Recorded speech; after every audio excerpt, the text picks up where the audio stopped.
Continuamos hoy con el ciclo de conversatorio en Historia Constitucional como antesala a las dos conmemoraciones que este año ocupan nuestra atención. Los 30 años de la Constitución de 1991, que celebraremos en un foro académico programado para el 7 de julio, y los 200 años de la Constitución de la Villa del Rosario de Cúcuta, de 1821, que celebraremos en el 16º encuentro de la Jurisdicción Constitucional que hemos convocado para los días 6, 7 y 8 de octubre.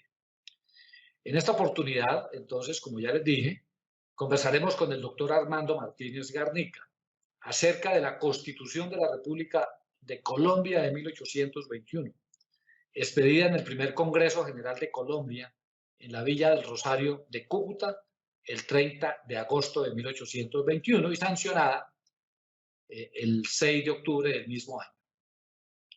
Aunque antecedida por otras cartas también entendidas como fundamentales, muchas de ellas provinciales, esta, la de Cúcuta, ha sido considerada la primera constitución nacional, republicana, completa y permanente.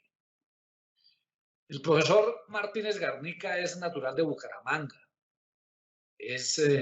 Casi que no necesita presentación, doctor Armando, usted que todos lo conocemos como un gran historiador, con título postdoctoral en Historia. Es profesor emérito de la Universidad Industrial de Santander, en donde trabajó durante 25 años. Ha publicado varios libros, alrededor de 34 y más de un centenar de artículos en revistas y obras colectivas, todas sobre diversos aspectos de la historia de la nación y de la sociedad regional santanderiana. El doctor Martínez Garnica fue director del Archivo General de la Nación y desde hace 16 años dirige la revista de Santander. En la actualidad está dedicado a investigaciones históricas y a proyectos culturales. Sus últimos libros son Historia de la Primera República de Colombia, Decir Colombia y Colombia será, publicada en 2019, e Historia Básica de Bucaramanga, de 1622 a 2022, publicada este año. El profesor Martínez Garnica es además miembro del Instituto Colombiano de Historia del Derecho. Muy bien, profesor Martínez, muchísimas gracias de nuevo por aceptar esta invitación. Estamos realmente muy complacidos de tenerlo en la Corte Constitucional compartiendo con nosotros y quienes nos siguen en este momento sus conocimientos sobre un momento histórico tan importante, sobre un acontecimiento tan importante para la conformación de nuestra república, como lo es la Constitución y el proceso constituyente que se vivió en 1821 en la Villa del Rosario de Cúcuta. Usted nos ha anunciado que hoy fundamentalmente se va a enfocar en un aspecto muy, muy importante de ese proceso, de ese proceso constituyente, como es el protocolo que adoptaron precisamente para la formación de la Constitución. Así que, profesor Martínez, tiene usted la palabra. Bienvenido, muchas gracias de nuevo. Buenas tardes y muchas gracias por la invitación. Si hay algo que caracteriza el proceso constituyente en la Nueva Granada y Venezuela, es su precocidad. En el resto de Hispanoamérica, esos procesos se hicieron durante la década de 1820, pero en Venezuela y en la Nueva Granada, el proceso constituyente ya había completado exactamente una década cuando se reunieron 71 diputados en la Villa del Rosario para traer al mundo la primera Constitución de la República de Colombia. Esta precocidad constituyente es sorprendente, pero queda demostrada porque en Villa del Rosario se va a consolidar el protocolo de elaboración de una carta constitucional en el mundo hispano. Me explico. Durante la década de 1810, la experiencia constituyente en el mundo hispano ya contaba con 3 constituciones nacionales, 2 de Venezuela, la primera del 21 de diciembre de 1811 y la segunda del 15 de agosto de 1819 y contaba con la primera Carta Constitucional de la Nación Española, que fue aprobada en Cádiz el 19 de marzo de 1812.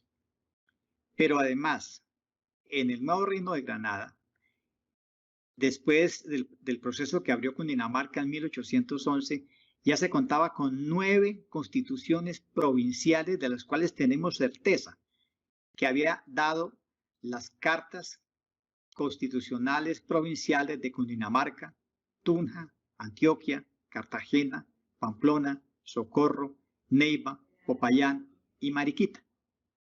¿Eso qué significa? Que durante la década que va de 1811 a 1821, los constituyentes granadinos y venezolanos ya habían resuelto al detalle el protocolo de la hoja de ruta para reunir un Congreso Constituyente.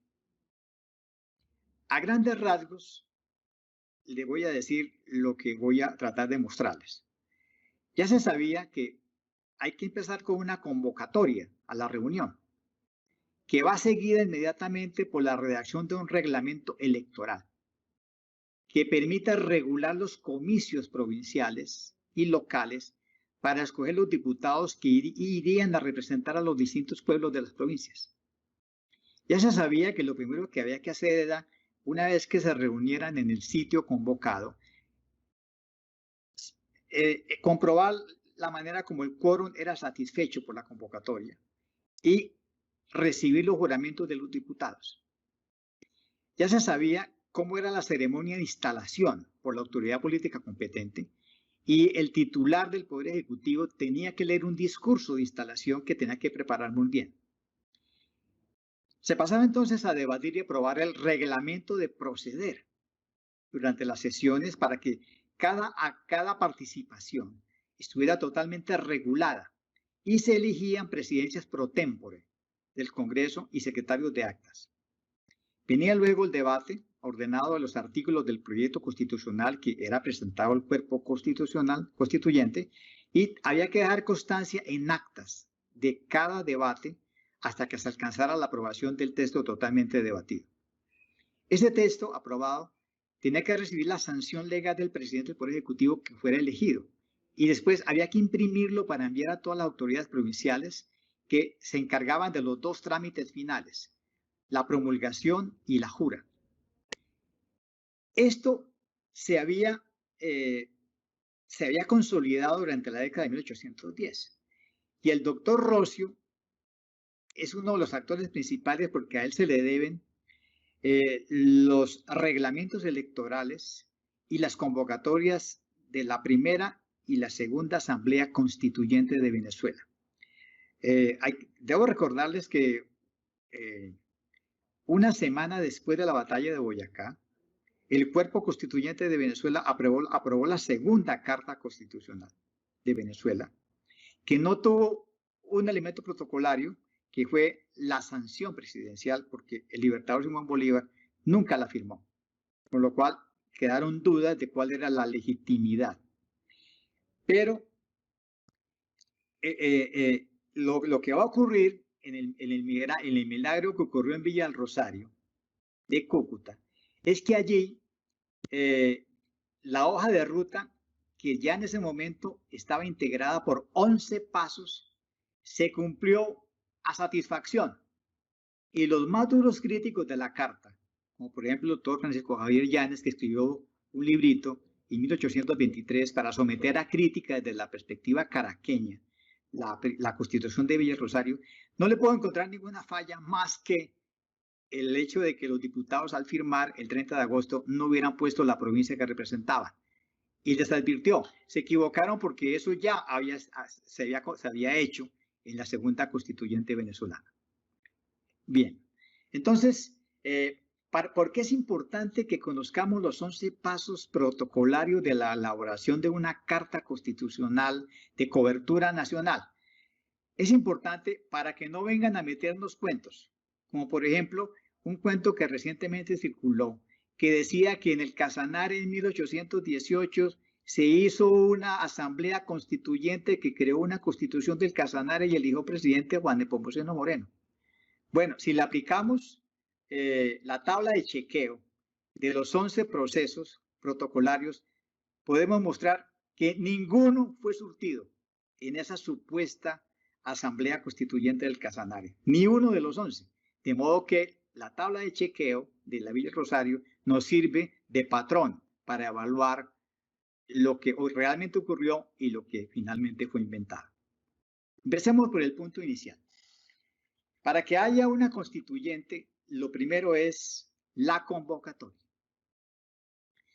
Y hay que recordarles a los granadinos que la convocatoria al Congreso Constituyente de Colombia, que debió reunirse desde el 1 de enero de 1821 en la Villa del Rosario, fue firmada y aprobada por el Congreso Constituyente de Venezuela, reunido en Santo Tomás de Angostura.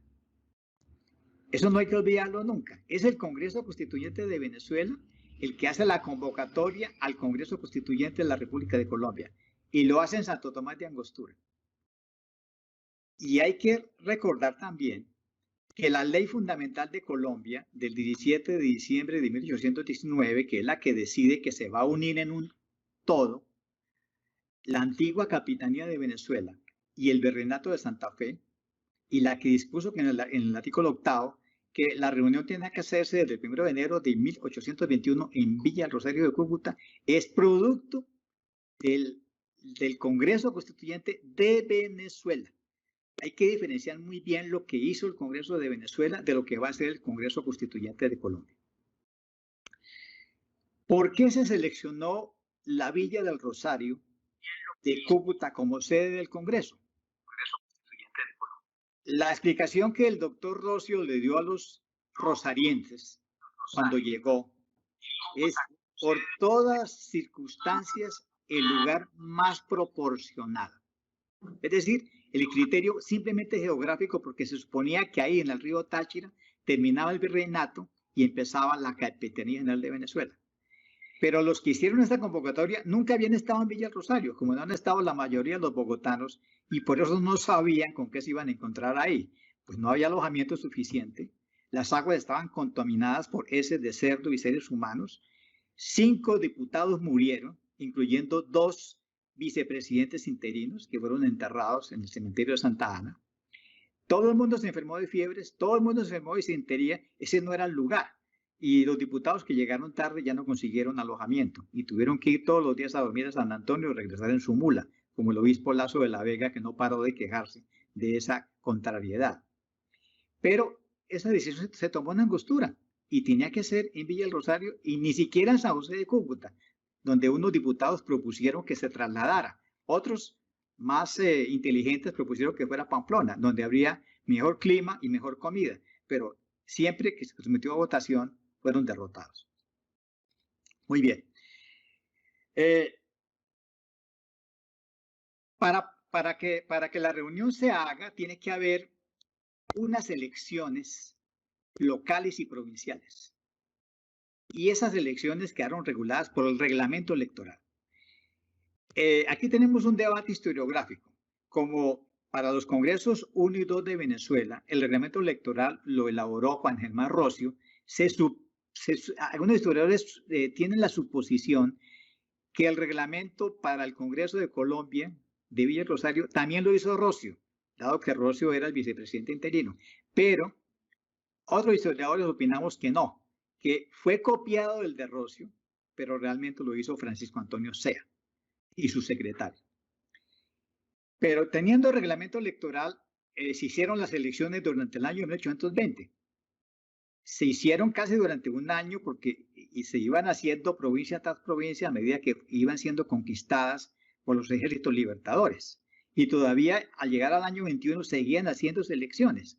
Pero como el Congreso debió abrirse el 1 de enero de 1821, se suponía que para ese momento ya había 19 provincias liberadas tanto en la Capitanía como en el Virreinato. Y el reglamento decía que cada provincia tenía derecho a 5 diputados, con lo cual debieron haber llegado el 1 de enero 95 diputados. Pero en la vida real eso nunca ocurrió.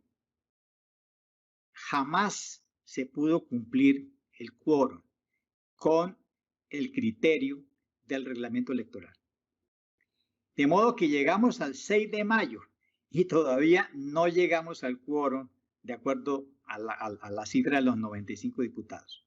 Y entonces ya los diputados nerviosos fueron a la posada del tercer vicepresidente interino, el general Antonio Nariño, que había regresado de su cárcel en Cádiz, gracias a la revolución de Rafael del Riego, y después de que había enterrado a sus dos antecesores en el cementerio de Santa Ana de Villa Rosario, y le dijeron, bueno, o usted abre el Congreso o nos vamos, porque ya estamos a 6 de mayo.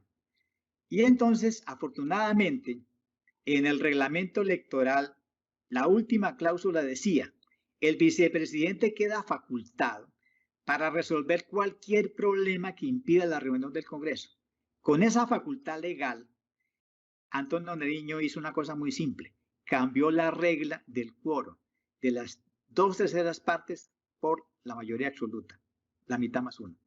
Y gracias a ese poder y a esa autoridad y a ese cambio, el Congreso finalmente pudo pasar a la instalación, solamente con 57 diputados que habían llegado en Villa del Rosario.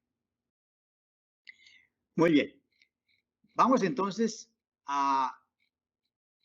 El reglamento electoral ha sido estudiado por un historiador venezolano, Ángel Rafael Almarza, que va a venir al Congreso de Villa del Rosario, y a él le podrán preguntar todos los detalles de un libro además que fue publicado por Marcial Pons. Así que pasemos al tercer punto, que es la instalación. ¿Cómo es la instalación? La instalación había sido probada en los dos congresos venezolanos y había sido aprobado en las Cortes de Cádiz en 1810. Entonces ya se sabía. La ceremonia de instalación se integra por varios actos públicos. El primero es que hay que recibir los juramentos a los diputados que llegaron de que cumplirán la misión. Y el primer acto es que todos vayan a la iglesia parroquial de Villa del Rosario para asistir a una misa dedicada al Espíritu Santo, para que los ilumine. Y el sermón de apertura fue encargado a un experimentado diputado del Socorro, el presbítero José Manuel Campos, del Socorro. José Manuel Campos es un presbítero que tiene una experiencia de 10 años en estos menesteres, porque él estuvo desde el primer Congreso General del Reino que se reunió el 22 de diciembre de 1810. Aunque esa reunión fue un fracaso, él vino como representante. Entonces Campos ya lleva 10 años asistiendo a este tipo de eventos, pero además él es eclesiástico, es un presbítero. Entonces él da el sermón inaugural. Una vez terminada la ceremonia religiosa, pasaron a la sacristía de la iglesia que había sido amoblada y ornamentada por el carpintero Ignacio Torres por encargo. Allí le habían fabricado un escenario de madera para el vicepresidente Antonio Nariño, y ahí empieza el segundo acto de la instalación, que es la lectura del discurso de instalación. Por ser el vicepresidente encargado de la República de Colombia, Antonio Nariño es quien tiene que leer el discurso. Pero ese discurso de Nariño, que fue muy largo y leído desde la mesa presidencial, fue más allá de su cometido. Porque lo que debe hacer un presidente del Congreso al abrir es desearles luces, ilustración y un gran fruto de su trabajo. Pero Nariño lo que hizo fue exponer su proyecto constitucional, darles consejo que debía ser que crearan una sola cámara en vez de sistema bicameral, que la nación que iban a crear se llamaría Estados Equinocciales de Colombia, de las ventajas de la división tripartita del poder, de la conveniencia de un régimen electoral indirecto y no censitario, de la necesidad de una fuerza militar provincial. Es decir, se puso a darle recomendaciones hasta el sistema tributario. Es decir, se trata de una invasión de atribuciones del Poder Ejecutivo sobre los representantes de la nación.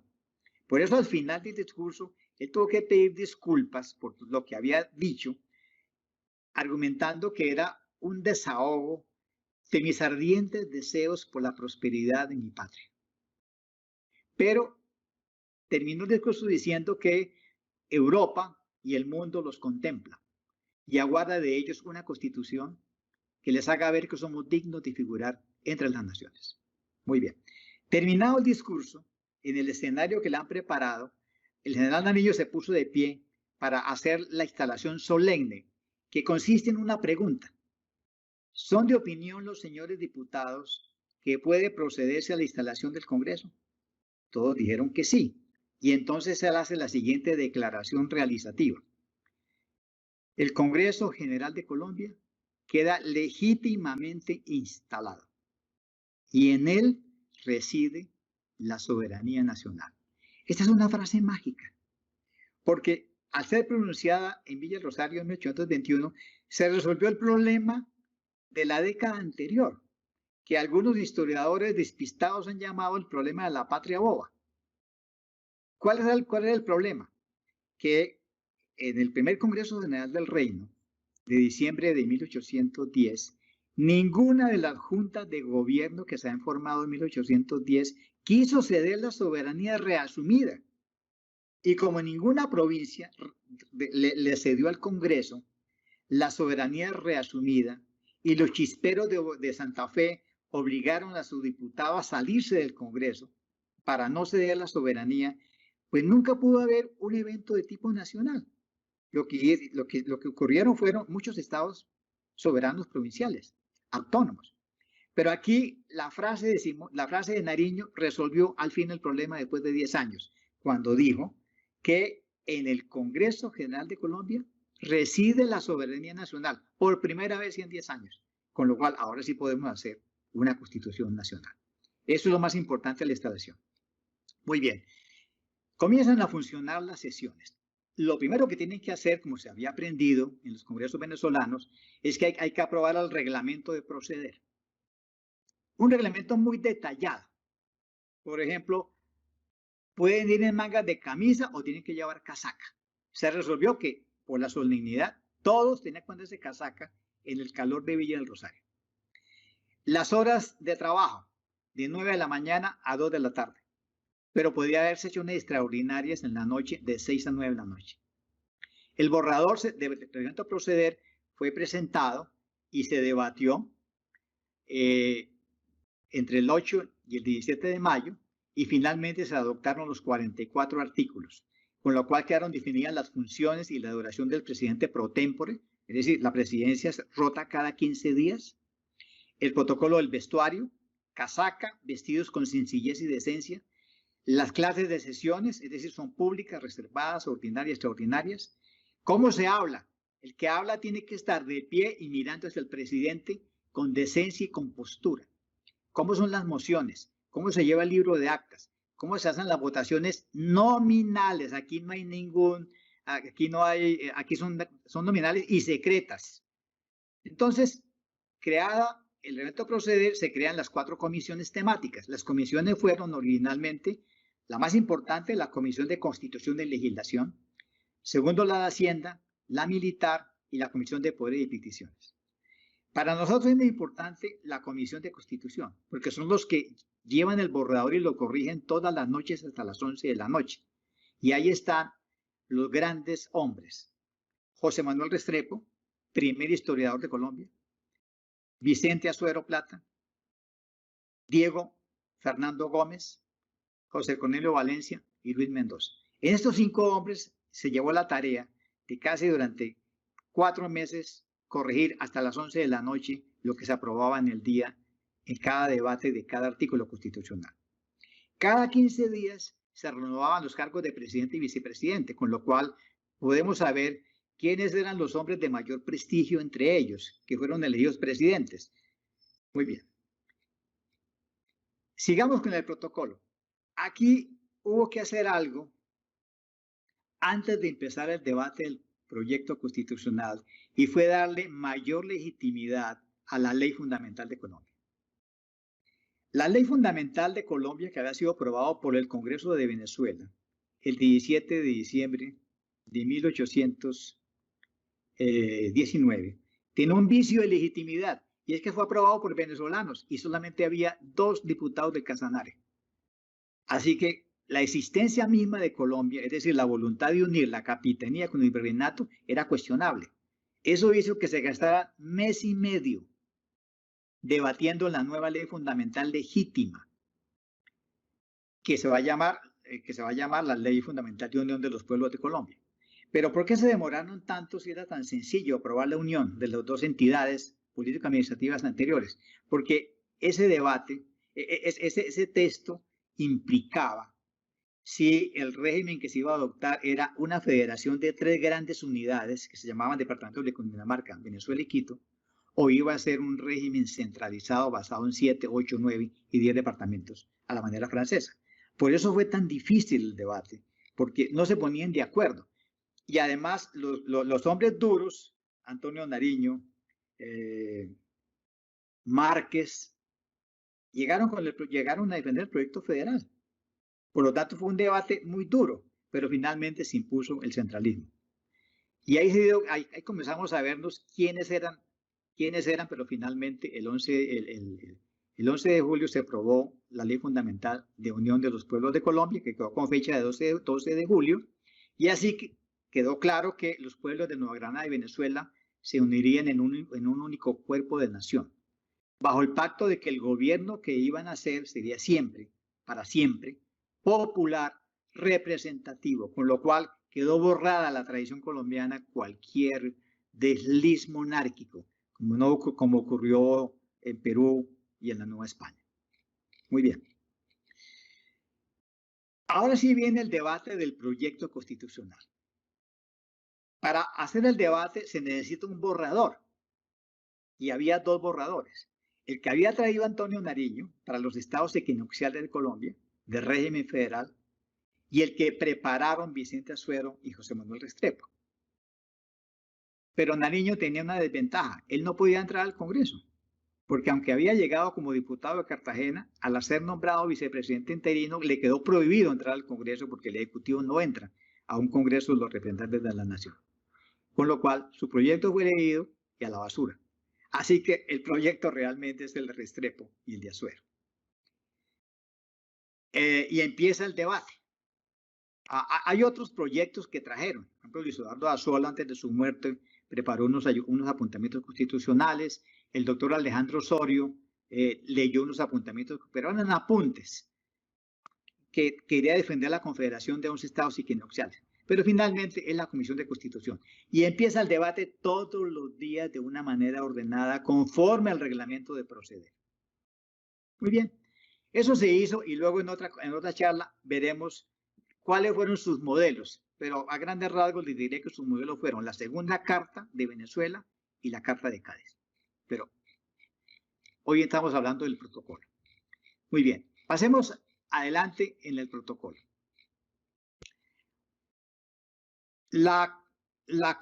El texto definitivo de la Constitución fue terminado y aprobado y firmado con fecha 30 de agosto.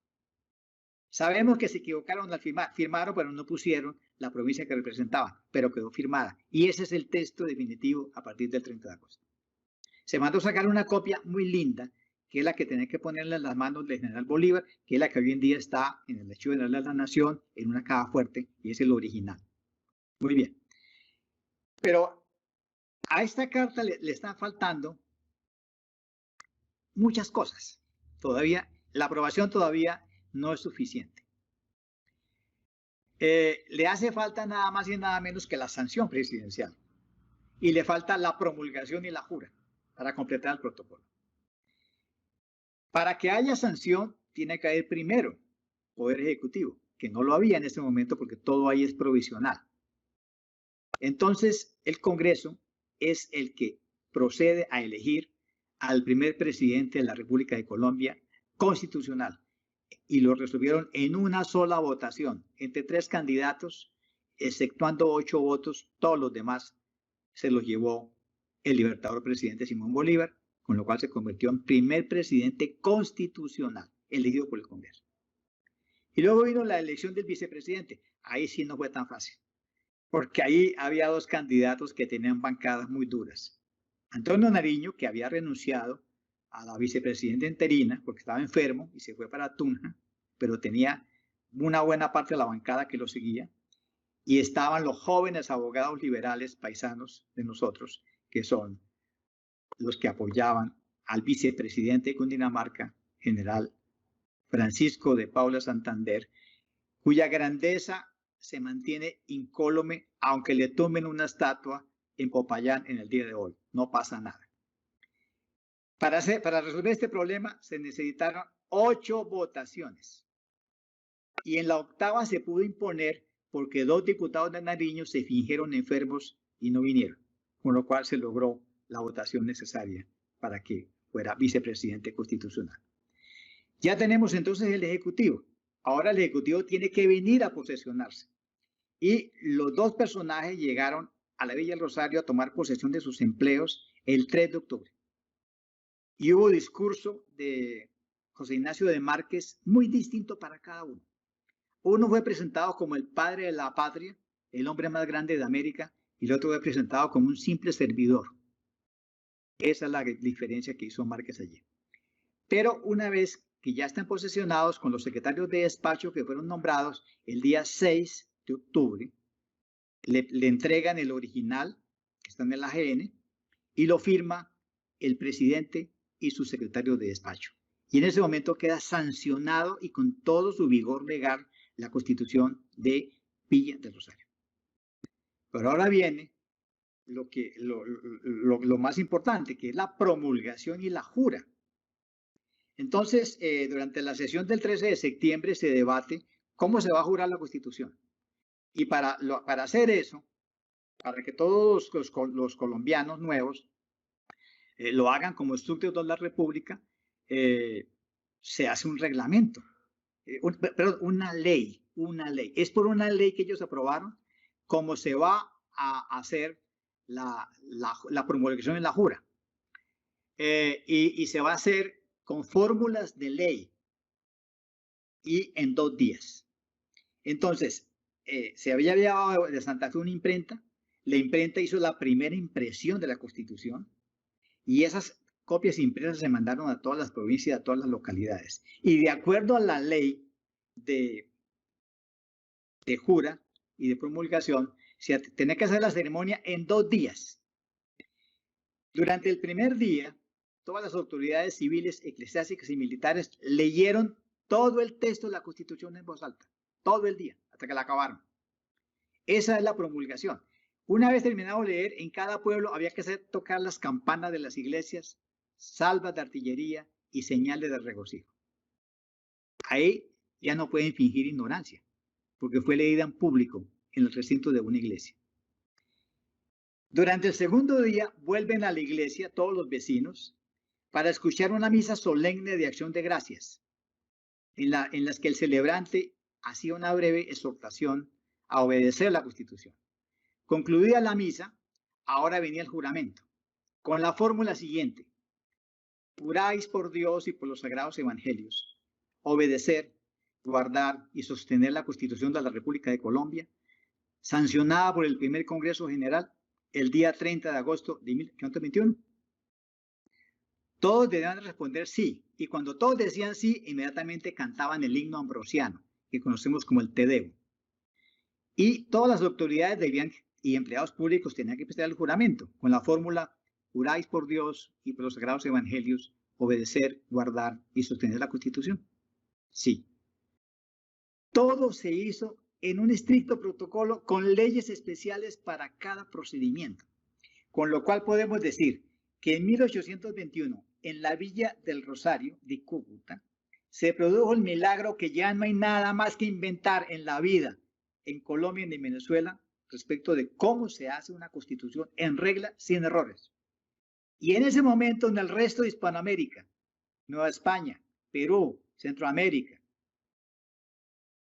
y el Cono Sur, apenas empezaron el proceso. O sea, este es el proceso más precoz y más terminado, y en Villa del Rosario se concluyó. Entonces, para concluir, ¿cómo se hace en el mundo hispánico una carta constitucional para un estado de régimen republicano o bien sea monárquico parlamentario? Los historiadores siempre miraban el protocolo de las Cortes de Cádiz. Hoy les quiero decir, no pierdan el tiempo, miren el protocolo de la Villa del Rosario y ahí están las respuestas a todo lo que hay que hacer.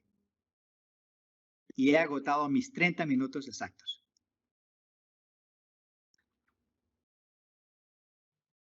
Muchas gracias, doctor Armando. Muy interesante ese detalle del proceso de formación de la ley. Yo tengo varias inquietudes, varias preguntas. Digamos, curiosamente, el Congreso se instala el 6 de mayo e inmediatamente encuentra uno que empiezan prácticamente a legislar. Incluso antes de adoptar la ley fundamental de la ley fundamental de los Pueblos Unidos, legislan y expiden varias disposiciones mucho antes de adoptar la ley fundamental, y luego también en mes y medio, porque la ley fundamental se adopta el 12, bueno, con fecha de 12 de julio, y el 30 de agosto están aprobando ya la Constitución. ¿Cómo funcionaron las comisiones? ¿Cómo se logró en tan corto tiempo construir y adoptar esa Constitución en tan corto tiempo? ¿Cómo se explica eso? ¿Cómo operó? Muy bien. Pues muchas gracias por la pregunta, porque me permite precisar la respuesta. De su pregunta se deduce que este Congreso Constituyente de la República de Colombia fue simultáneamente un Congreso Constitucional normal, como el de 1823, porque aprobó 80 disposiciones legislativas. Ese es el resultado, y de una gran importancia. ¿Pero por qué hicieron eso? Por la urgencia de legislación que tenía un país que ya llevaba 2 años de gobierno militar. Entonces, ese es un Congreso constituyente y constitucional. Son las dos cosas. Ahora, ¿cómo hubo tantas leyes preparadas? Porque había especialistas. Es decir, Pedro Gual, Alejandro Osorio, Fernando de Peñalver y Sinforoso Mute de Bucaramanga eran los magos de lo que llamaríamos en España el siglo XVIII los arbitristas. ¿De dónde obtener rentas para el Estado? Y don Pedro Gual se presentaba con paquetes. Aquí traigo 8 leyes fiscales. Y luego llegaba con otras 8. Es decir, por lo menos 30 leyes son fiscales. Y todas son preparadas por la Comisión de Hacienda, encabezada por don Pedro Gual. Y él introduce por primera vez el impuesto único directo sobre rentas y ganancias. Entonces, esas leyes se aprobaron prácticamente el mismo día que fueron aprobadas, porque estábamos en manos de especialistas y los 13 presbíteros decían, pues lo que ustedes digan. Es decir, el vicepresidente de Santander está pidiendo leyes para que haya hacienda pública. Eso se aprobaron en paquete. Iban leyendo una por una, aprobada. Iban leyendo. Ahí se hicieron por lo menos 30. Bueno, la Comisión de Constitución y Legislación preparaba otras leyes. Ahora, estaba, por ejemplo, el doctor Félix Restrepo. Félix José de Restrepo. Él dice, pero es que nosotros ya hicimos las leyes de partos en Antioquia. Por lo tanto, yo sé cómo es. Y entonces él presenta la famosa ley de liberación de partos y manutención de vientres y de la trata. Entonces, cada diputado iba presentando las leyes de las cuales era especializado y se daban los 3 debates reglamentarios y fueron poco a poco fueron aprobadas. Eso era la urgencia de tener imprenta para ir imprimiendo los borradores de cada debate. Entonces, lo que a uno le sorprende es que en 5 meses largos legislaron para tantas cosas. Reformas de Hacienda, reformas sociales, el tributo de los indios, todo lo que tiene que ver con esclavos, todo lo que tiene que ver con la comisión militar, donde estaba el general Francisco Esteban Gómez y Cerverón Urbina y Antonio y el coronel Antonio, hicieron todo lo que tiene que ver con eso. Y luego crearon una comisión que no estuvo al comienzo, pero la crearon al final, que es la Comisión de Educación. Esa Comisión de Educación preparó todas las leyes que tienen que ver con escuelas públicas y colegios provinciales. De modo, a uno le sorprende, digamos, esta gente allá metida, trabajando hasta las 11 de la noche, todo lo que trabajó para sacar semejantes cosas. Ley fundamental, Constitución, 80 disposiciones legislativas en 5 meses y medio largos. De modo que la productividad es impresionante en Villa del Rosario, a pesar de la adversidad de la vivienda, de la comida, del agua, lo hicieron todo. Muy bien, doctor Armando. Y luego ya, cuando comienza la discusión de la Constitución, que también la logran en un mes y medio, prácticamente entre el 12 de julio, a partir de la ley fundamental, y el 30 de agosto, también logran rápidamente resolver cuestiones, bueno, probablemente al adoptar la ley fundamental, habían avanzado, habían logrado ya consensos alrededor de temas centrales de la nueva Constitución. Dicen algunos historiadores que tal vez la cuestión más debatida, el asunto que más les ocupó la atención fue la cuestión religiosa. ¿Cómo fue esa discusión? ¿Cómo lograron finalmente? Porque al final logran que luego genera una discusión muy fuerte a la hora de la aprobación de la Constitución. Tengo entendido que un diputado termina siendo expulsado del Congreso por negarse a firmar, por no aparecer el articulado que ha propuesto sobre la cuestión religiosa. ¿Cómo fue ese debate? ¿Qué nos puede contar? Curiosamente, los abogados liberales pensaban que ese punto del lugar de la religión en la Constitución iba a ser el más peliagudo. ¿Por qué? Porque había 13 presbíteros en el seno del Congreso y uno de ellos era nada más y nada menos que el obispo de Mérida de Maracaibo, Rafael Lazo de la Vega, que había estado en la constituyente de Cundinamarca de 1811. O sea, eran los duros.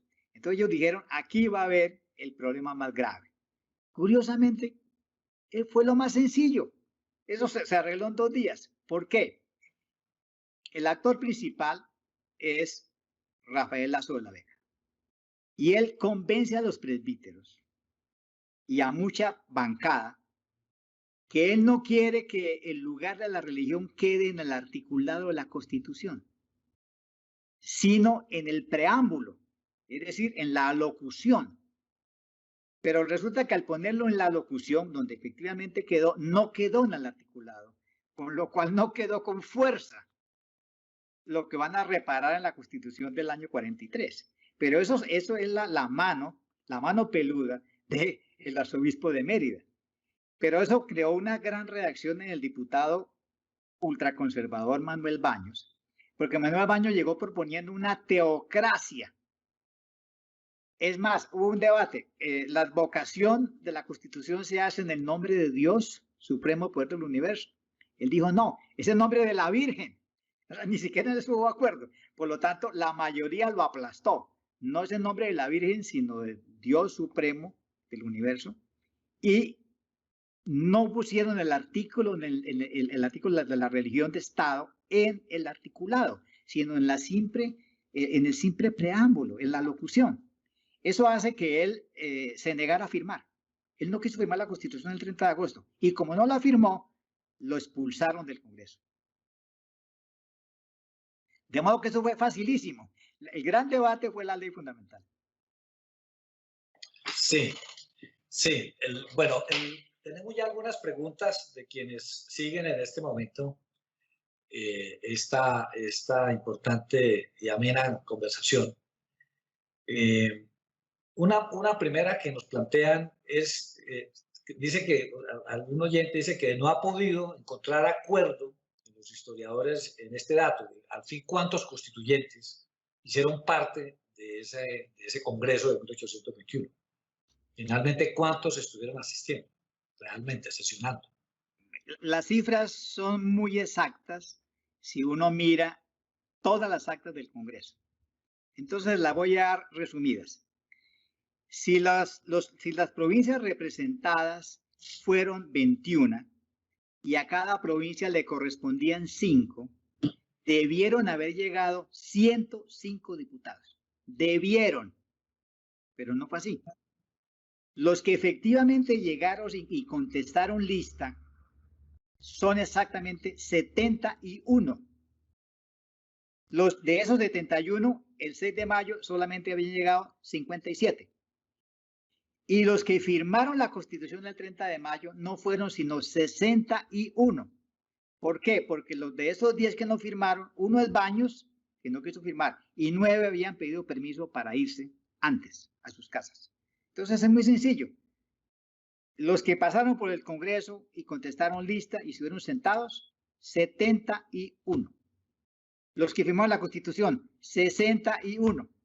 Los que debieron haber llegado, 105, no llegaron nunca. Cuentas claras, y para eso tenemos hecho una tabla, nombre por nombre, y a qué provincia representaba y quién era. Ahora, la distribución profesional, mayoría abogados, segundo eclesiásticos y tercero militares, pero hay un buen grupo de ciudadanos sin profesión, hacendados, comerciantes. Y en cuanto a la distribución regional, la quinta parte eran los de las provincias de Pamplona, Socorro y Ocaña. Por eso muchos enemigos nuestros dicen que esa es una constitución de santanderiana, lo cual es un anacronismo porque Santander no existía todavía ni en la imaginación de nadie. Bueno, esta es una pregunta que se la voy a formular con un solo propósito, porque yo sé que mis paisanos de Cúcuta y los habitantes de Villa del Rosario han estado discutiendo mucho sobre el por qué se la llama la Constitución de Cúcuta cuando realmente el Congreso sesionó y la Constitución es de Villa del Rosario. Yo sé que este es un tema muy regional, pero últimamente se ha hablado mucho sobre el particular. Cuéntenos esa historia del nombre de la Constitución. Pues, como la Constitución fue debatida y aprobada en la sacristía de la iglesia parroquial de la villa de Nuestra Señora del Rosario, que hoy en día se llama municipio de Villa del Rosario, se debería llamar correctamente Constitución de la Villa del Rosario. Eso no tiene lugar a dudas. Lo que pasa es que cuando uno está en Bogotá y no ha ido más allá de Sopó, uno no sabe que una cosa es San José de Cúcuta, otra cosa es Villa del Rosario y otra cosa es el pueblo de indios congregado en los valles de Cúcuta en la primera mitad del siglo XVII. Son tres cosas distintas. El pueblo de indios de Cúcuta, que luego un cura le inventó el nombre de San Luis de Cúcuta, hoy en día barrio. La villa de Nuestra Señora de los Guasimales de San José de Cúcuta, hoy en día municipio de Cúcuta, y otro la villa de Nuestra Señora del Rosario Valle de Cúcuta. Son tres cosas separadas en el espacio.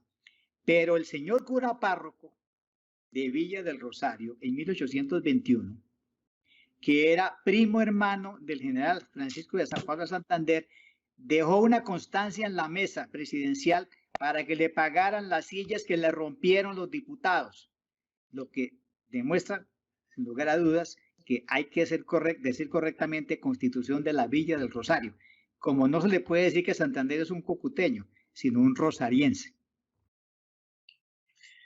Sí, señor, muy bien.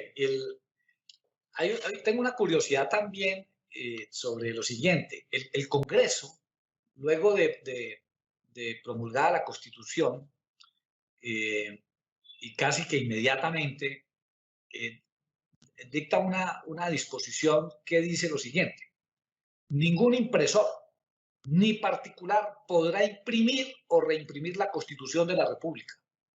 Todas las ediciones que de ella se hagan serán por orden y cuenta del Gobierno Supremo de la Nación. Y luego viene la consecuencia de violar esa norma, que consistía en perder la totalidad de los ejemplares y el duplo de su valor. ¿Cuál es la razón de prohibir la impresión de la Constitución que no fuera en una imprenta oficial o por cuenta del gobierno? Esa pregunta se puede contestar si la comparamos con la Constitución de 1991, en la cual el secretario firmó hoja por hoja en el original que está en el Archivo General de la Nación. ¿Y por qué firmó hoja por hoja? Para darle la fuerza frente a cualquier duda respecto a una palabra que pudieran cambiar. Aquí funcionó igual. Solamente el impresor oficial que llevó la imprenta hasta allá, y sabemos cuánto costó la impresión y cómo se le pagó,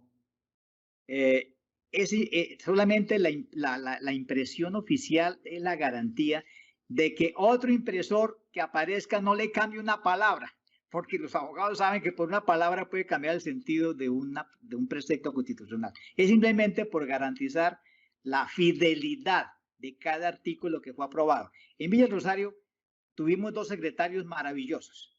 Uno de Veracruz, Miguel de Santa María, porque es que hay un mexicano que representa a Santa Marta, Miguel Santa María. Y el otro fue Francisco Soto, de ahí, de San José de Cúcuta.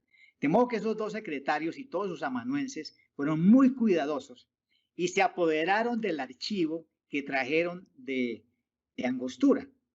El archivo fue llevado a Bogotá completo, tanto lo que sucedió en Angostura como lo que sucedió en Villa Rosario, y se entregó por los secretarios completico.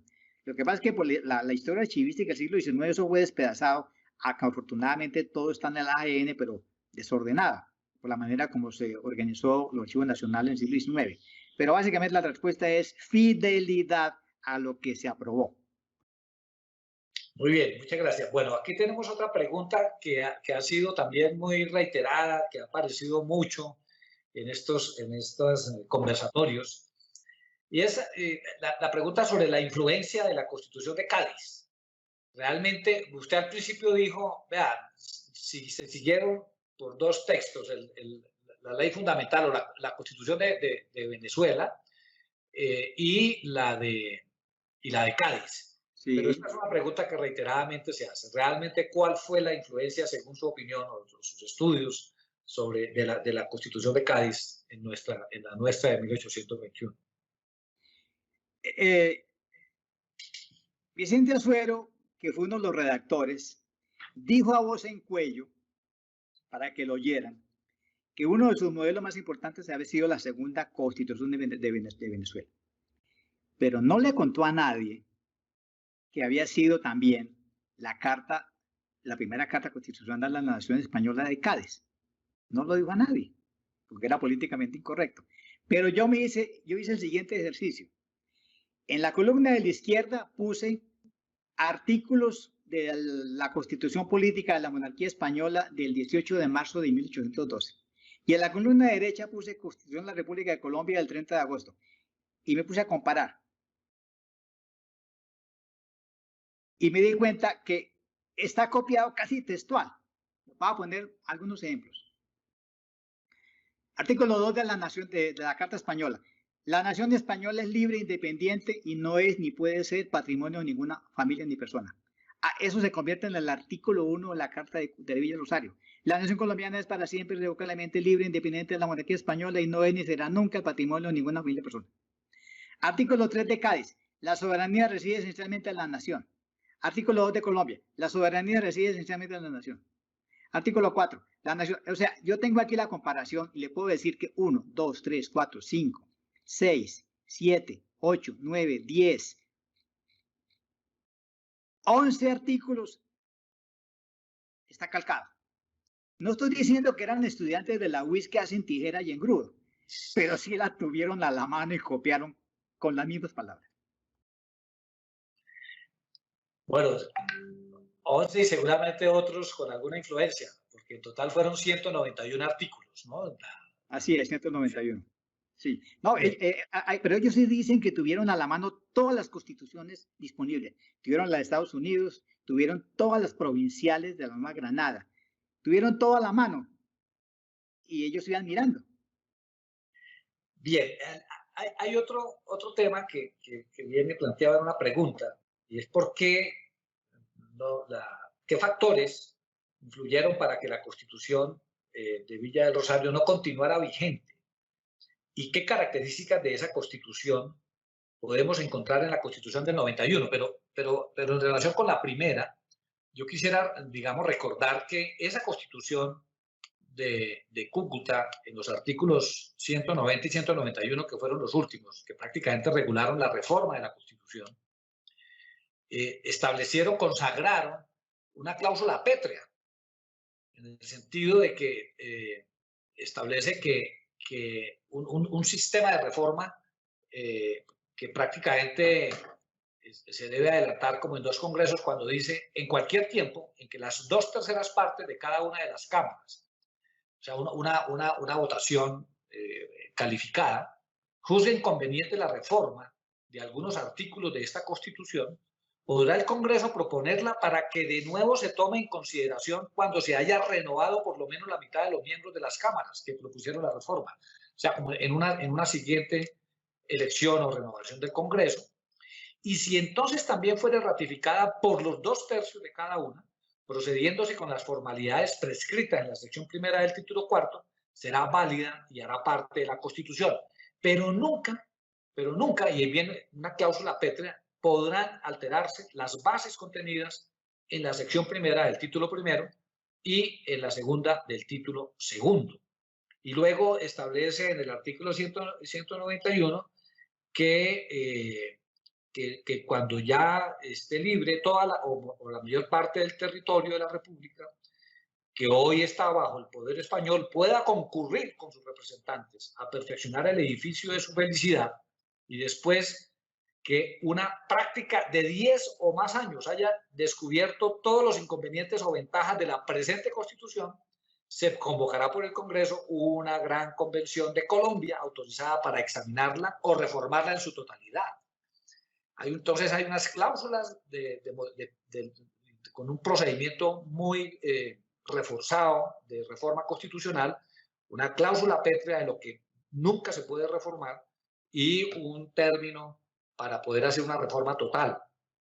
Entonces, ¿cuál es la razón por la cual, como pregunta esta persona, que finalmente no logró tener una vigencia significativa? Pues la respuesta inmediata es, digamos, la sabiduría de estos constituyentes que destilan estos 2 artículos, es decir, la prudencia de los 10 años y la forma de hacerlo, pues corresponde a una situación real que estaba ocurriendo, que son 2 cosas. Uno, todavía estamos en guerra. Es más, estando en la constituyente se llega a la noticia de que se ha dado la batalla de Carabobo. O sea, el ejército libertador sigue en guerra. Por lo tanto, eso ayuda a que la gente piense que la mejor opción es la centralizada. Pero además aquí hay un problema de escrúpulos. Y es que los 3 departamentos del sur aún no han sido conquistados. Eso ocurrirá hasta el año 22, incluyendo provincias de la Nueva Granada, como Pasto y Popayán. Entonces, muchos diputados dijeron, oiga, pero es que nosotros con qué derecho estamos dando una constitución para la audiencia de Quito. ¿Con qué derecho? Y ellos dejaron muchas, hay 3 constancias que dejaron los constituyentes contra la ley fundamental por los escrúpulos con los quiteños.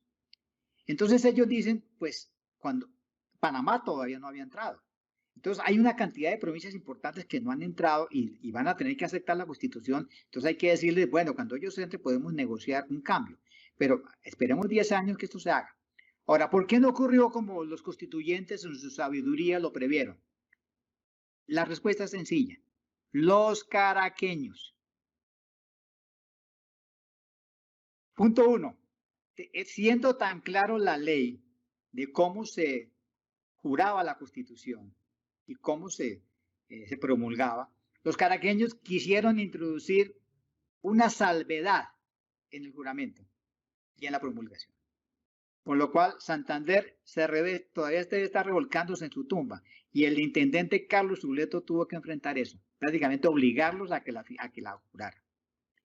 En 1823 comienza a circular en Caracas las observaciones a la legislación colombiana de Francisco Javier Llanes, que es una crítica a muchos aspectos de la Constitución.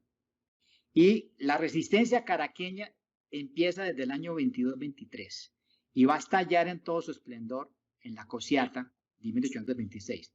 A partir de la Cociata del año 26, en la cual ya un comandante civil y militar ya no obedece a Bogotá, esto está muerto. El mismo Santander tuvo que inventarse una leguleyada para salvar lo de los 10 años. Y pensaron que la solución sería la Gran Convención de Ocaña, que fue un rotundo fracaso. Y después de la Gran Convención de Ocaña quedó muerta, herida de muerte, la Carta de Villa Rosario. Y eso ya comenzó el derrumbe y el fin Respuesta, los caraqueños, que no se hagan. Muy bien.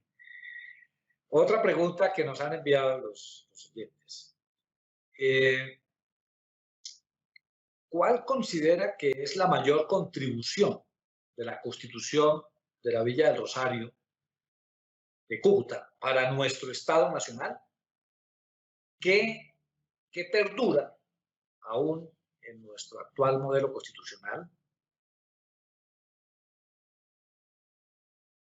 Pues después de 200 años, seguimos bebiendo de la Carta de Villa del Rosario la esencia de nuestra manera de ser política. Punto 1. El gobierno será siempre popular, representativo. Lo seguimos heredando hasta el día de hoy. O sea, aquí no hubo aventuras monárquicas. Hubo un esbozo de aventura monárquica en el año 29 y 30, pero insignificante. Aquí no hemos tenido ninguna aventura monárquica. Cuando la tuvo el Perú, la tuvo México. ¿Por qué? Porque quedó el principio. Este gobierno será para toda la vida popular representativo. Segundo, habrá una división tripartita del poder para que haya el equilibrio de Montesquieu. Sigue. Habrá una subordinación del ejército al Congreso, que es el articulado que toman de la Carta de Cádiz. La estructura de división de títulos. La opción bicameral como un arreglo prudente para que la ley no pase tan rápido por el Poder Legislativo.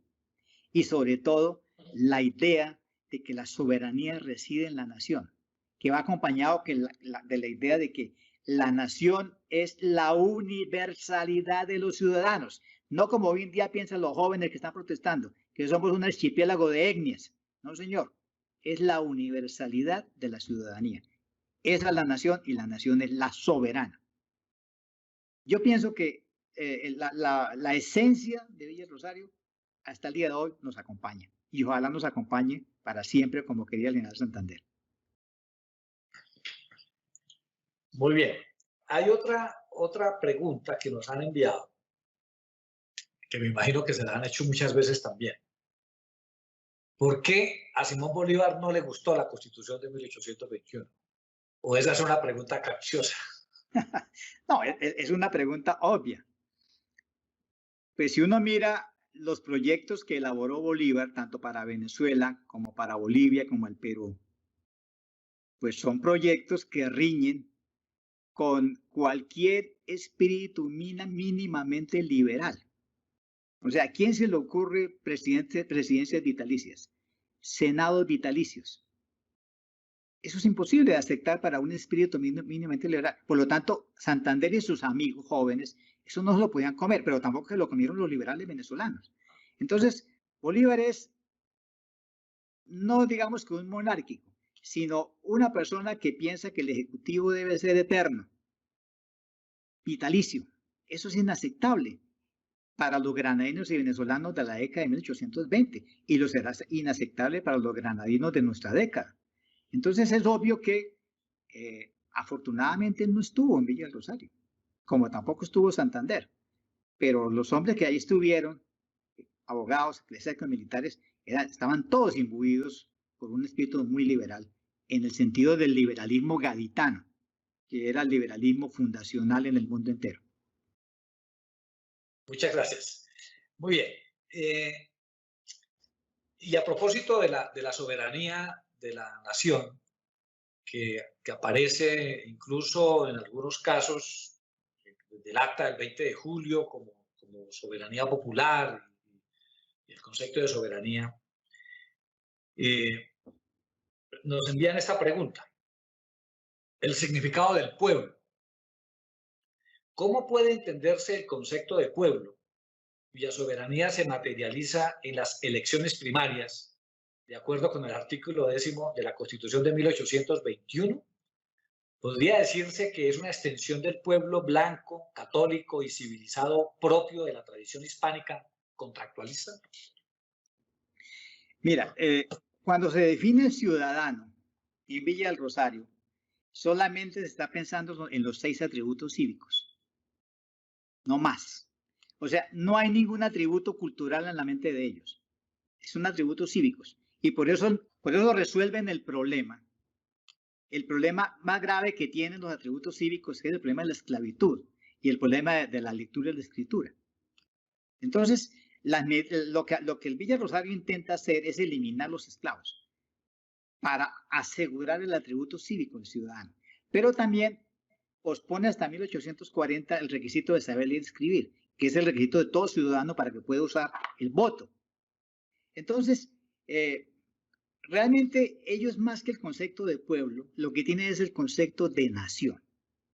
En ese sentido, tienen de cerca y huelen de cerca la Carta de Cádiz. Y no hay que olvidar que cuando Rafael del Riego liberó de la cárcel a Nariño, los amigos de Nariño lo nombraron diputado de Colombia en Cádiz para protegerlo. Él nunca se sentó. Pero yo creo que en esta década el espíritu liberal de Cádiz, de atributos cívicos del ciudadano, pesa más que el concepto de pueblo, porque el concepto de pueblo de la década de 1910 es el concepto del pueblo de la provincia, no el concepto del pueblo entendido como nación. Es decir, los pueblos son los pueblos de las provincias que reasumieron en sí la soberanía, pero la soberanía reasumida por los pueblos de las provincias. Aún está muy lejos de la única soberanía de la nación, que es lo que va a triunfar en Villa del Rosario.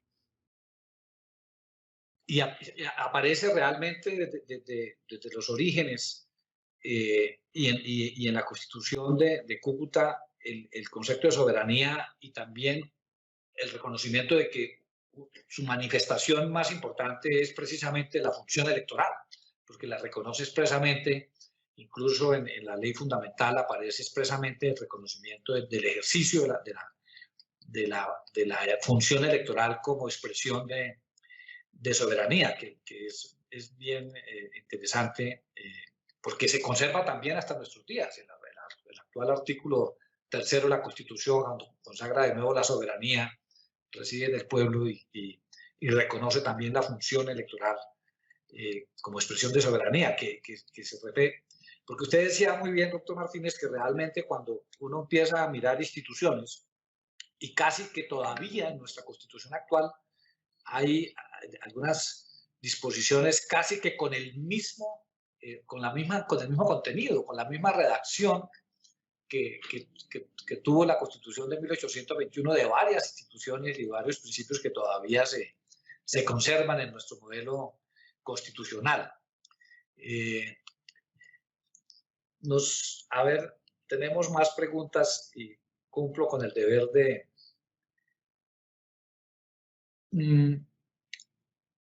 Esta siguiente pregunta que nos envían: una constitución corresponde a un pueblo y a un territorio. Hay un documento histórico que refiere a los límites del territorio en el cual aplica la Constitución de 1821. Claro, eso viene de la ley fundamental. La ley fundamental del 17 de diciembre de 1819, aprobada en el Congreso de Villa Rosario, dice: el territorio que va a reclamar la República de Colombia serán los 110.000 leguas cuadradas, que corresponde a lo que hasta 1810 había tenido el virreinato y la capitanía, es decir, lo que llaman los abogados del principio uti possidetis.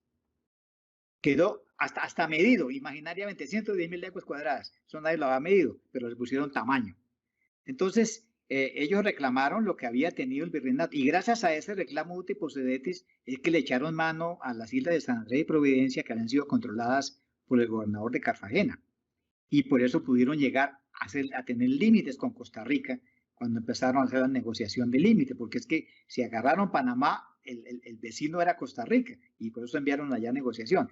Los problemas se originaban allí donde el rey no había definido con precisión los límites, sobre todo con la corona portuguesa en la Amazonía y en la Orinoquía. Eso no quedaba claro.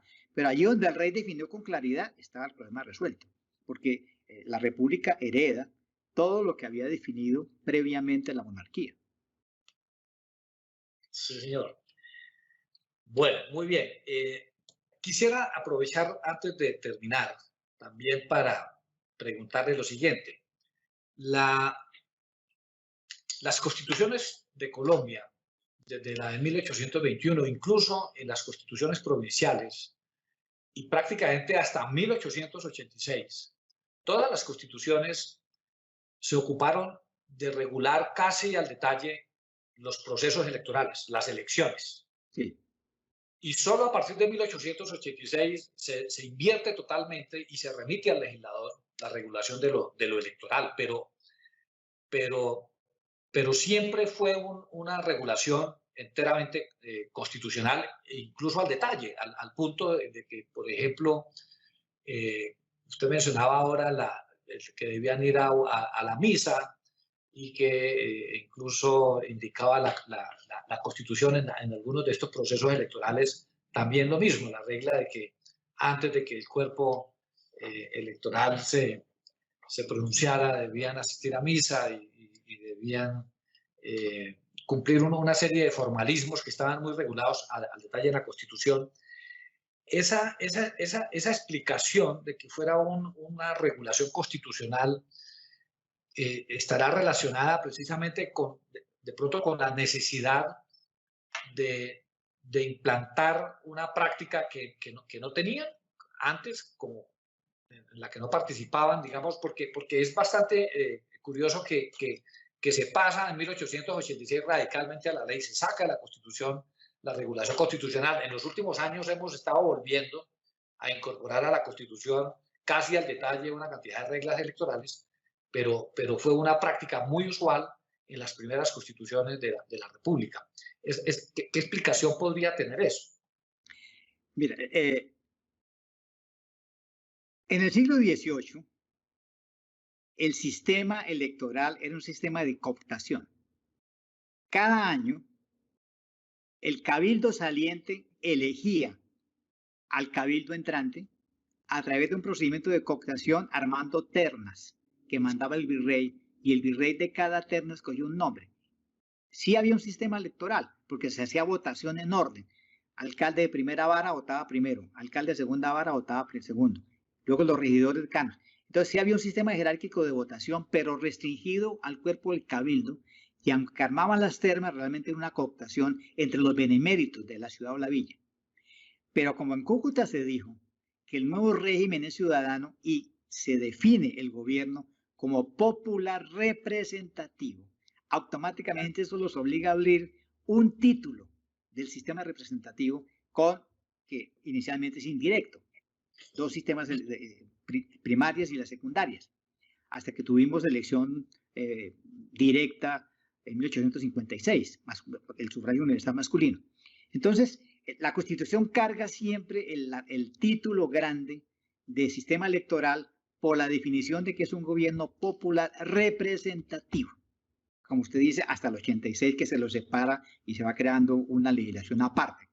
Pero es la idea de que el ciudadano, un voto, que es la fórmula del ciudadano, implica una organización electoral desde el primer día. Ahora, luego los sociólogos estudiarán qué tanta gente votaba. Bueno, pues es que también depende del atributo del elector. Si el primer atributo del elector es que es varón, pues ya el 50% quedó por fuera, hasta 1956, 57, no sé. Entonces, ya ese puro atributo ya reduce la mitad del padrón electoral. Y si luego dice que tiene que ser autónomo económico, pues elimina a todos los sirvientes y siervos, aquellos que no dependen de una renta propia. Entonces, es la definición de los atributos cívicos del ciudadano, lo que hace la restricción del votante. Pero lo que ha hecho la historia de Colombia es ir eliminando esas restricciones que hoy no queda sino únicamente la edad y la naturaleza, pero que se puede remediar con la naturalización. Pero los 6 atributos, hoy en día decimos, el elector es simplemente vale, es la naturaleza y la edad, punto. Con lo cual hemos avanzado muchísimo en la inclusión y en la ampliación del padrón electoral. Bien, muy bien. Ya vamos terminando. Hay una pregunta también que ha sido planteada varias veces. Incluso el historiador Jorge Orlando Melo lo plantea en su obra también, sobre cuál fue, digamos, como digamos, la pretensión de unir a Caracas, a Quito y a Bogotá, cuando históricamente habían tenido una relativa autonomía y muy pocas relaciones, explica tal vez el fracaso de ese proyecto de una república que tuviera esa pretensión de unidad y además bajo un gobierno centralizado, una república unitaria. ¿Realmente comparte usted esa apreciación de que era un proyecto que desde el comienzo estaba llamado al fracaso por esa pretensión de unir lo que resultaba prácticamente imposible de unir? Mira, en 1811 vino a Santa Fe el canónigo de Caracas, que era parte de la Junta de Gobierno de Caracas que se había formado en 1810. Y se sentaron a negociar con Custodio García Rovira y los hombres de Santa Fe. Y rápidamente llegaron a una conclusión. De este proceso revolucionario van a nacer dos estados nacionales distintos. Uno que se va a llamar Cundinamarca o Nueva Granada, como ustedes quieran. Y otro se va a llamar Venezuela. Y formaron un pacto. Tenían claro que lo natural era que de ahí nacieran dos naciones distintas. ¿Por qué? Porque después de 300 años en que los granadinos vivieron bajo el gobierno superior de la Real Audiencia de Santa Fe y los venezolanos bajo el capitán general y luego una audiencia en Caracas, era fácil saber que 300 años de haber estado bajo dos gobiernos superiores había desarrollado una segunda naturaleza política granadina diferente a la venezolana. De modo que eso era lo natural. Pero ¿qué ocurrió? Vino un elemento importante en la historia política, que es la ambición política desmedida. Y esa ambición política desmedida nunca la hemos tenido los granadinos. Es que no hay que olvidar que nosotros en el fondo hemos sido más tiempo granadinos que colombianos. Y al granadino no se le pasa por la mente ir más allá del territorio de la Real Audiencia, pero al venezolano sí. Francisco de Miranda se imaginó una nación continental y él le puso el nombre, Colombia, y la vendió en Inglaterra y en los Estados Unidos en 1790. Ese sueño lo heredó Bolívar y contrajo la ambición en la Carta de Jamaica únicamente la capitanía del Virreinato. Y esa ambición la gestionaron los venezolanos durante la década de 1820 con la colaboración de algunos granadinos, como sea, como Santander. Pero el proyecto, en el fondo, parte de la ambición de los venezolanos. Los granadinos le jugaron ese juego porque era militarmente válido. Pero cuando los venezolanos se calcetearon en Caracas y luego Bolívar, cuando regresa del sur, dice, yo ya no quiero ser colombiano, yo quiero volver a ser venezolano, muere. Es decir, los venezolanos inventaron el proyecto, lo cuajaron y lo mataron. Y los granadinos, ahí estuvimos. Y hay un momento en la historia nuestra, que es el peor año nuestro, el año 31, 1831, cuando se ha separado Venezuela, se ha separado el Ecuador. Y esto que quedó aquí se llamaba los restos de Colombia. Y estaban en manos de un general venezolano llamado Rafael Urdaneta, que había sacado del país al presidente y al vicepresidente legítimos elegidos en el Congreso del año 30. Ese fue el peor momento de nuestra historia, 1831. Felizmente nos salvaron los generales de Popayán, que crearon el Estado de la Nueva Granada con lo que se llamó los restos de Colombia. Y desde entonces hemos estado quieticos hasta que venga algún comandante venezolano a decir, volvamos otra vez a jugar el juego de la patria grande. Mamola.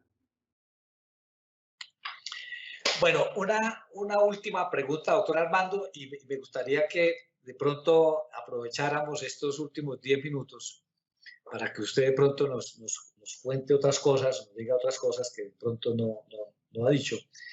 Pero alguna vez conversando con unas personas aquí en la Corte sobre el papel que jugaron en ese proceso, primero por la relación por el papel que desempeñaron en el proceso de independencia, luego en el proceso constituyente, qué pasó con las negritudes, con los indígenas, con las mujeres, digamos, finalmente jugaron un papel en el proceso de independencia, pero luego la Constitución no los reconoce, los tiene en cuenta. Bueno, usted ya nos contó, una de las primeras leyes del Congreso es la abolición del tráfico de esclavos, pero en todo caso, digamos, con todas las complejidades que esa medida tenía en esa época.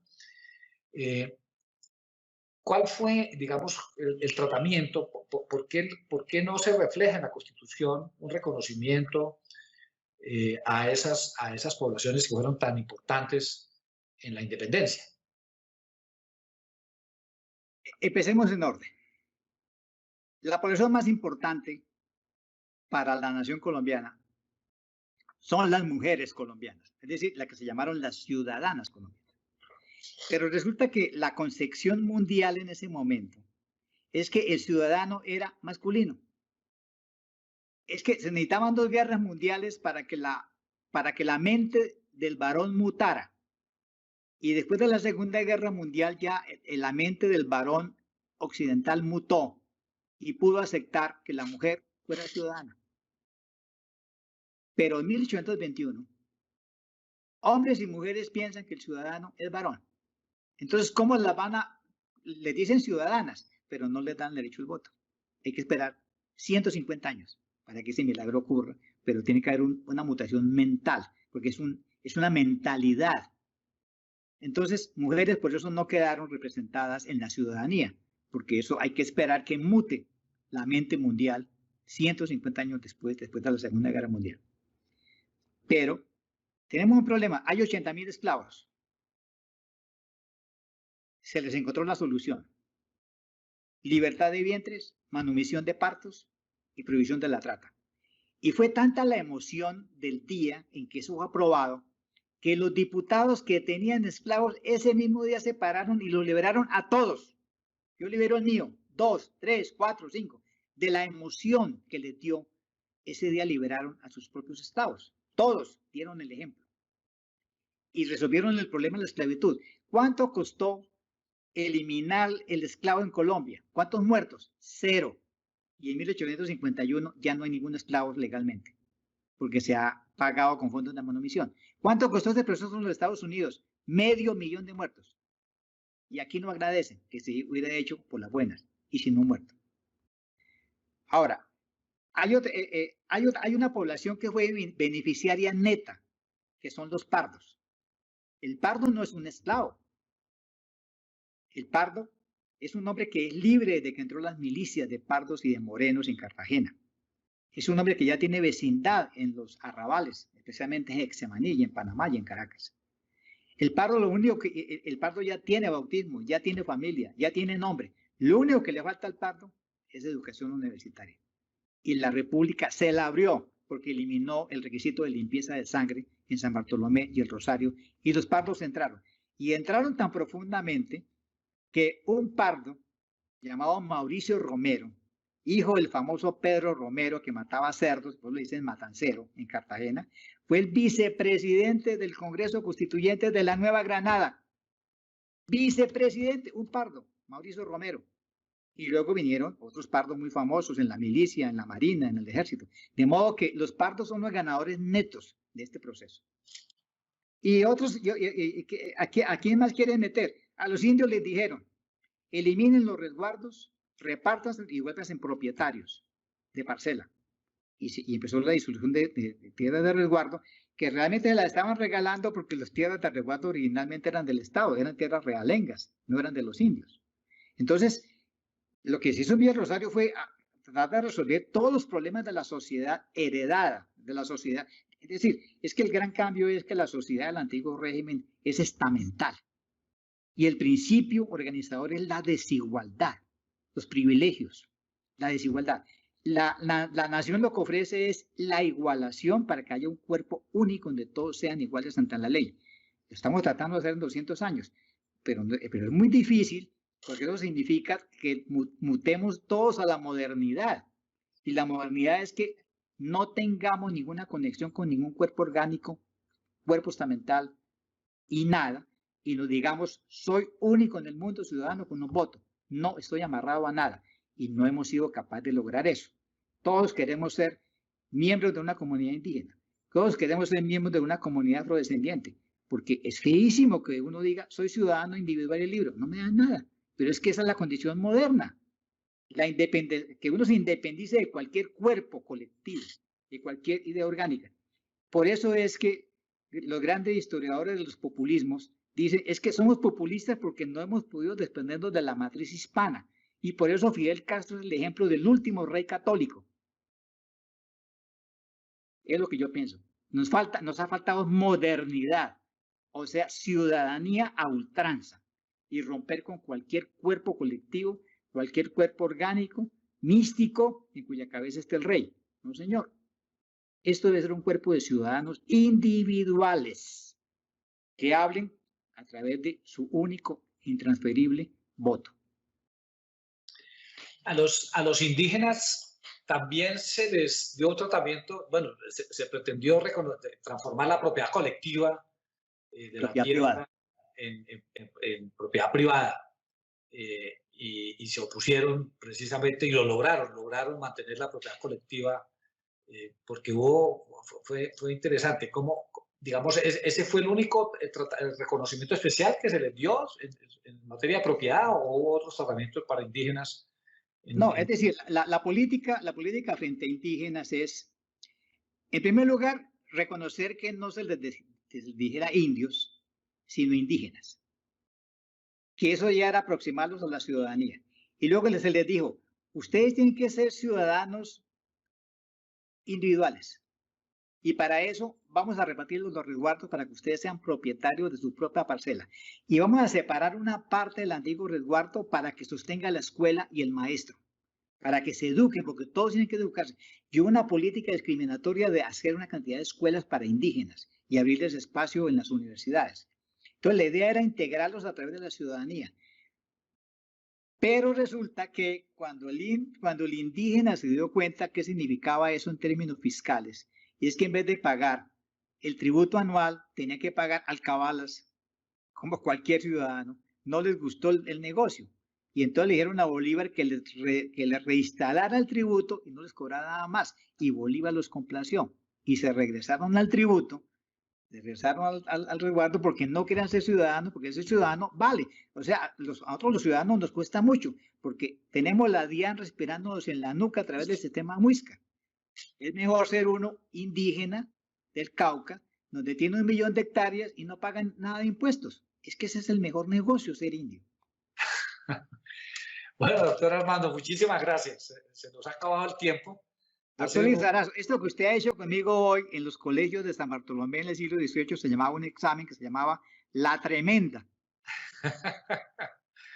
Bueno, pero muchísimas gracias. La diferencia es que aquí el que está respondiendo el examen es el maestro y yo estoy aquí aprendiendo, doctor Armando. Muchísimas gracias. Muy amena, muy interesante, ilustra muchísimo sobre nuestra historia constitucional. Bien, y aprovecho para invitarlos al próximo conversatorio, que será el próximo viernes 18 de junio. En esa fecha estará con nosotros la doctora Jacqueline Blanco, con quien conversaremos acerca de la lucha por el reconocimiento de los derechos políticos en la temprana república. Quedan entonces todos cordialmente invitados. Muchísimas gracias por su tiempo, por estar un viernes, víspera de puente, en este conversatorio que para mí ha sido realmente muy ameno. Doctor Armando, de nuevo muchísimas gracias. Muy amable.